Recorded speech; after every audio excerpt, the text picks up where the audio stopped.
রাজধানী, শতাব্দী কিংবা দুরন্ত এই নামগুলোর সঙ্গে আমরা অনেকেই বেশ পরিচিত, কিন্তু এই সব কিছুর মধ্যেই একটা নাম বারবার উকি দেয়, বুলেট ট্রেন।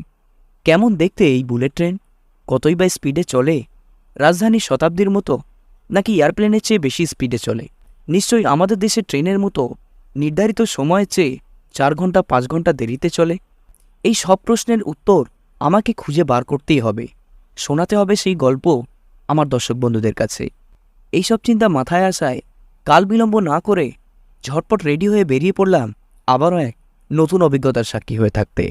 আজকে আমরা জার্নি করব জাপানের ওসাকা থেকে হিরোশিমা পর্যন্ত হাজারো মানুষের স্বপ্নের ট্রেন, বুলেট ট্রেনে। ঘড়ির কাঁটায় তখন বেজে গিয়েছে সকাল 11:20।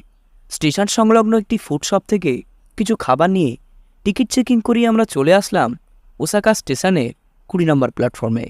আর আসতেই আমাদের সঙ্গে সাক্ষাৎ হয়ে গেল দুরন্ত এই জার্নিতে আমাদের সঙ্গে বুলেট ট্রেনের সঙ্গে। এবং ফাইনালি আমরা চলে আসলাম আমাদের নির্দিষ্ট কোচে। আর ভিতরে আসতেই পেয়ে গেলাম আমাদের প্রথম প্রশ্নের উত্তর। আর যাই হোক, বুলেট ট্রেনের ইন্টেরিয়ার নিশ্চিতভাবে কোনো ফ্লাইটের চেয়ে কম সুন্দর নয়।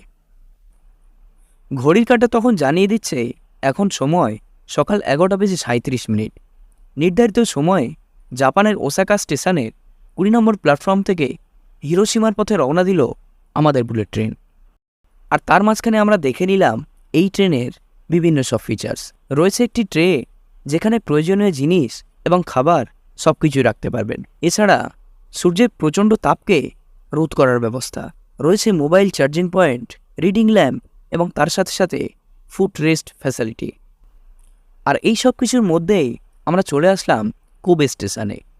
এবং তারপর পরে আমাদের ট্রেন আবারও চলতে শুরু করলো তার অসম্পূর্ণ রাস্তা সম্পূর্ণ করার উদ্দেশ্যে।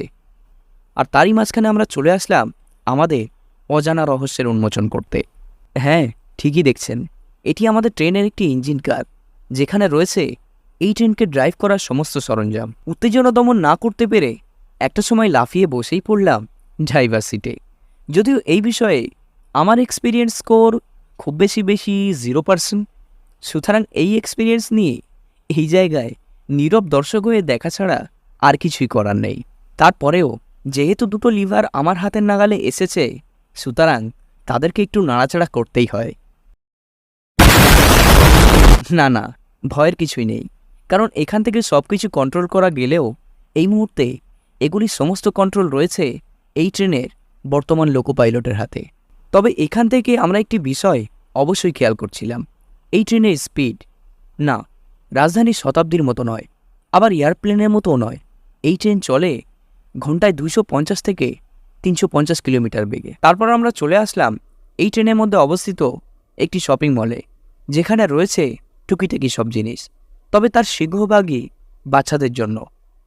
তারপর আমরা ভিজিট করলাম এই ট্রেনের রেস্টরুমে, যেটা চিত্র ঠিক এমনটাই। তারপর আমরা ফিরে আসলাম আমাদের সিটে এবং টেস্ট করলাম ট্রেনের শপিং মল থেকে নেওয়া আইসক্রিম, তবে তার একটির মধ্যে বসিয়ে দেওয়া হয়েছে সম্পূর্ণ এই ট্রেনকেই। আর এইসবের মধ্যেই আমরা চলে আসলাম আমাদের গন্তব্যের কাছে। কিন্তু হঠাৎ করে আমাদেরকে লুপ লাইনে দাঁড় করিয়ে দিয়ে বীভৎস গতি নিয়ে আমাদেরকে ওভারটেক করে গেল আরও এক ভয়ঙ্কর গতির বুলেট ট্রেন। তবে যাত্রা শেষে আমরা বলতে বাধ্য হয়েছিলাম এই মানুষটির কথা। ইনি জাপানের প্রেসিডেন্ট, ইনি মানুষের সময়ের 100% ভ্যালু দেন। আর সেজন্যই তো আজকে তারা এত উন্নতির লক্ষ্যে পৌঁছেছে, কারণ দীর্ঘ এই জার্নিতে নির্ধারিত সময় থেকে 5 মিনিট আগেই হিরোশিমা স্টেশনের 12 নম্বর প্ল্যাটফর্মে এসে তার যাত্রা শেষ করেছিল জাপানের বুলেট ট্রেন। সবশেষে এতটুকুই বলতে চাই, আমার এই ভিডিও যদি কোনো রেলওয়ে কর্মচারীর দৃষ্টি আকর্ষণ করতে পারে, তাহলে রাজধানী, শতাব্দী কিংবা বন্দে ভারত এগুলো তো অনেক হলো, এগুলোর এখন সাময়িক প্রয়োজন নেই। তবে যেটা এই মুহূর্তেই প্রয়োজন সেটা হলো মানুষের সময়। সময়কে মূল্য দিতে পারলেই তবেই তো মানুষ উন্নতির লক্ষ্যে পৌঁছতে পারবে। সুতরাং নতুন করে আর রাজধানী কিংবা বন্দে ভারত নয়, যেগুলি আছে তাদেরকে তার নির্দিষ্ট সময়ে গন্তব্যে পৌঁছতে সাহায্য করুন। আজকের ভিডিওতে এই পর্যন্তই। দেখা হবে আপনাদের সঙ্গে আবারও কোনো নতুন ভিডিওতে। ততক্ষণ পর্যন্ত সবাই ভালো থাকবেন, সুস্থ থাকবেন। ধন্যবাদ।